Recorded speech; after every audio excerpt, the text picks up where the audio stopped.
பாவக்காய் குழம்பு பிடிக்கும் அப்படின்னா இந்த வீடியோ உங்களுக்கு தான். இது ஊரில் அம்மா செஞ்சது.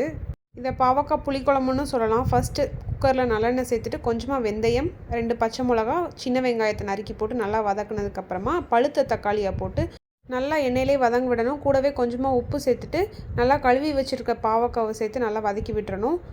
ஆல்ரெடி பாவக்காவை மஞ்சள் போட்டு தான் வாஷ் பண்ணியிருக்கோம். ஸோ கூடவே குழம்புத்தூள் மட்டும் சேர்த்துக்கிட்டால் போதும். குழம்புத்தூள் போட்டு நல்லா அந்த எண்ணெயிலே வதக்கி விடணும். எண்ணெய் பத்தாதனால கொஞ்சமாக எண்ணெய் ஊற்றிட்டு தண்ணியும் ஊற்றி சேர்த்தாச்சு. இப்போது இது நல்லா கொதித்து வரும்போது நம்ம கூடவே புளி சேர்த்து நல்லா கரைச்சி விட்டுக்கணும்.